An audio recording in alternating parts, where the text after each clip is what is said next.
जय श्री कृष्णा। मैं शिखा नाटानी पुसला से आपके सामने श्रीमद् भागवत गीता का 7वां अध्याय लेकर प्रस्तुत हूँ। श्री कृष्ण शरणम मम। श्री कृष्ण भगवान बोले, हे पार्थ, मुझ में मन लगाकर मेरे ही आश्रय होकर योगाभ्यास करते हुए मेरे स्वरूप का संशय रहित पूर्ण ज्ञान होगा। सो सुनो, विज्ञान के सहित वह पूर्ण ज्ञान मैं तुम्हें सुनाता हूँ, जिसके जानने से तुमको इस लोक में और कुछ भी जानना शेष नहीं रहेगा। सहस्त्रों मनुष्यों में से कोई एक सिद्धि प्राप्ति के लिए यत्न करता है। उस यत्न करने वाले सिद्धों में से भी कोई बिरला ही मुझे ठीक से जान पाता है। पृथ्वी, जल, अग्नि, वायु, आकाश, मन, बुद्धि और अहंकार, ये 8 प्रकार की मेरी प्रकृति अर्थात माया है।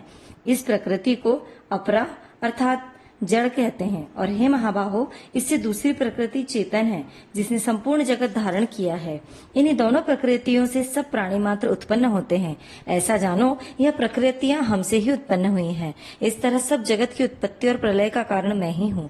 हे धनंजय, जिस प्रकार धागे में मणि पिरोई जाती है, उसी भांति यह संसार मुझ में ही गुथा हुआ है। मुझसे परे और कुछ भी नहीं है। हे कुंती पुत्र, जल में रस मैं ही हूँ, चंद्रमा और सूर्य में प्रकाश मैं ही हूँ, सब वेदों का सार भी मैं ही हूँ, आकाश में शब्द, पुरुषों में पौरुष मैं ही हूँ। हे अर्जुन, पृथ्वी में सुगंध तथा अग्नि में तेज रूप मैं ही हूँ, सब प्राणियों में जीवन और तपस्वियों का तप मैं ही हूँ। हे पार्थ, समस्त प्राणियों में सनातन बीज रूप मुझको ही जानना चाहिए। बुद्धिमानों में बुद्धि रूप और तेजस्वियों में तेज मैं ही हूँ। हे अर्जुन, काम और रोग रहित बलवान पुरुषों में बल और पुरुषों में धर्म के विरुद्ध जानने वाला काम मैं ही हूँ।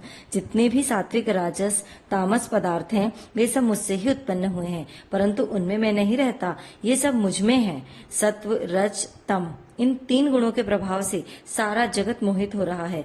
इस कारण यह इससे परे मुझ अव्यव परमात्मा को नहीं जानता।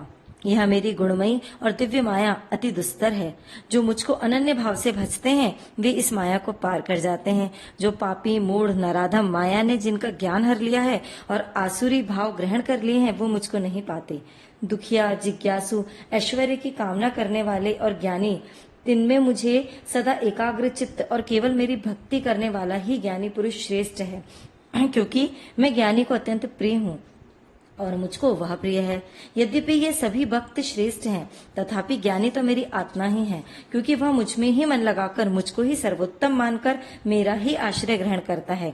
वह ज्ञानी अनेक जन्मों के बाद मुझे पाता है। ऐसा महात्मा अति दुर्लभ है, जो सब जगत को वासुदेवमय समझे। अपनी अपनी प्रकृति के नियम के अनुसार मनुष्य भिन्न भिन्न काम वासनाओं के अधीन होकर उनकी उपासना करते हैं। हे अर्जुन, जो भक्त श्रद्धा पूर्वक जिस जिस देवता का पूजन करना चाहते हैं, उन पुरुषों की उस श्रद्धा को मैं दृढ़ कर देता हूँ। वह उस श्रद्धा से युक्त होकर उस देवता की आराधना करता है, फिर उसको मेरे ही रचे हुए कामफल प्राप्त होते हैं। परंतु उन अल्प बुद्धि वालों का फल नाशवान है। देवताओं की आराधना करने वाले देवताओं को मिलते हैं और मेरे भक्त मुझको मिल जाते हैं। मेरे अव्यव अच्युत स्वरूप को न जानकर मंद बुद्धि लोग मुझ अव्यक्त को व्यक्त मानते हैं।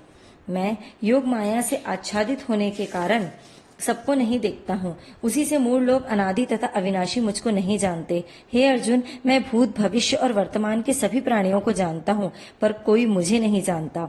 हे भारत, हे परंतप, इच्छा और द्वेष से उत्पन्न होने वाले सुख, दुख आदि द्वंद्वों के मोह से जगत के सभी प्राणी भ्रम में फंस जाते हैं। जिन पुण्यात्माओं के पाप नष्ट हो गए हैं, वह पुरुष द्वंद्व मोह से छूटकर दृढ़ निश्चय करके मेरी भक्ति करते हैं। जो आश्रय लेकर जीवन मरण से दूर करने के अर्थ प्रयत्न करते हैं, वे पुरुष ब्रह्म, आत्मज्ञान और संपूर्ण कर्म को जानते हैं। जो अधिभूत, अधिदेव और अधियज्ञ इन सब में से व्यापक मुझको जानते हैं, वे समानिधिष्ट पुरुष मरण काल में भी मुझको जानते हैं।